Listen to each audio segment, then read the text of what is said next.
Ici Michel Jeté, bienvenue à Gmob. Face aux crises qui s'accumulent et s'accélèrent, actuellement beaucoup se demandent « mais qu'est-ce que je peux faire face à tout ça ?» Et face à la complexité de ces crises, pour beaucoup, un sentiment d'impuissance s'installe. Et avec raison.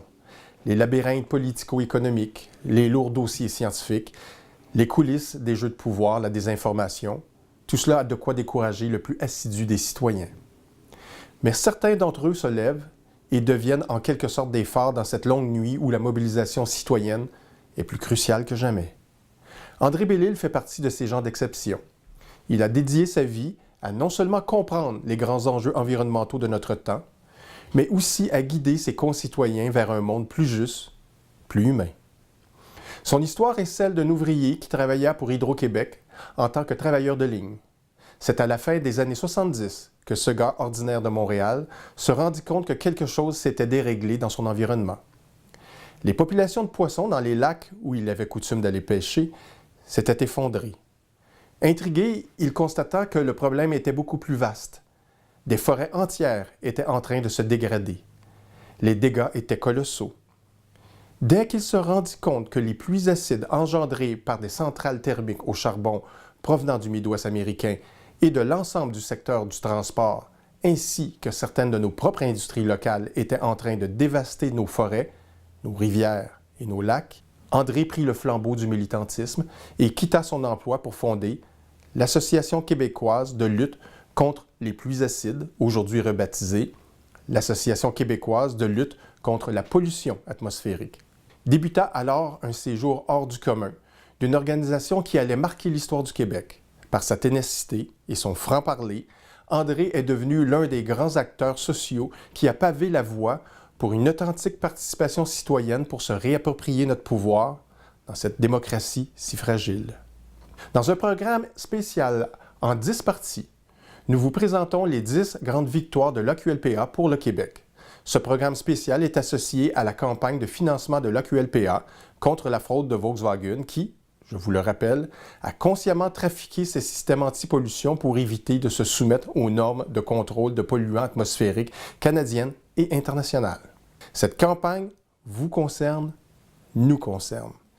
Elle ne demande pas seulement réparation pour avoir enfreint nos lois et s'être attaqué à ce que nous avons de plus précieux, notre santé. Elle est l'expression de notre force citoyenne qui fut depuis plus de 30 ans le cheval de bataille d'André Bellil et sa conjointe Jocelyne Lachapelle, qui sont au cœur de l'AQLPA. Alors levons-nous à notre tour. Tout don pourra être déductible d'impôts. Donnons généreusement. Voici donc, animé par Daniel Breton, le premier épisode qui met en lumière la création de l'AQLPA. Ne manquez pas la suite étonnante des 10 victoires de l'AQLPA qui ont changé le Québec.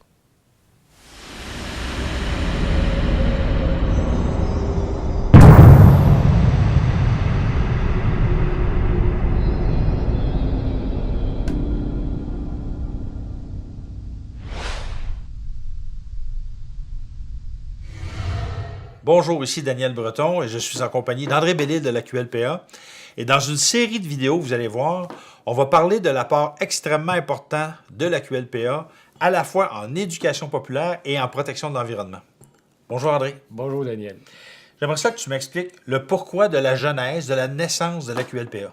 Ben, il faut se ramener là, au début des années 80. On commençait à voir qu'il y avait de grands problèmes environnementaux, mais pour faire avancer ou solutionner ces problèmes-là, ça prenait la participation de la population. Mais pour que les gens participent, il fallait qu'ils comprennent les enjeux, d'abord les problèmes, mais aussi les solutions. Alors, c'est là qu'on a décidé de créer le premier groupe d'éducation populaire au Québec. Donc, ce que tu dis, c'est que un peu comme Marcel Léger avait dit à l'époque où il était ministre de l'Environnement, je veux qu'on ait 6 millions d'inspecteurs de l'environnement au Québec. Mais pour avoir 6 millions d'inspecteurs de l'environnement, ça prend des gens qui savent de quoi on parle. Puis là, on était dans un débat d'experts où souvent il y avait des entreprises ou des gouvernements qui disaient « Occupez-vous pas de ça, c'est trop compliqué pour vous, les simples citoyens. » Toi, tu disais non, c'est un enjeu non seulement environnemental, mais c'est un enjeu d'engagement démocratique et citoyen important. Oui, tout à fait, parce que les enjeux, il y avait d'abord la santé des gens, et quand on en arrivait à des débats d'experts, ben des experts qui sensibilisent des experts, ça va pas loin, puis tu n'entends pas parler.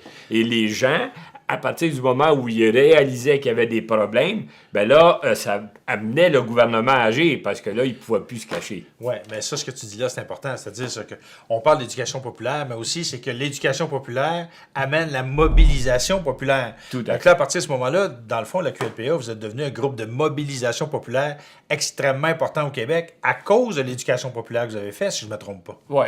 J'aime à dire qu'on était le premier groupe citoyen en environnement, et ça depuis juillet 82. Super. Donc, ça, c'était la prémisse, la naissance de la QLPA. Et au cours des prochaines vidéos, on va vous expliquer dossier par dossier les grandes victoires de la QLPA depuis 35 ans.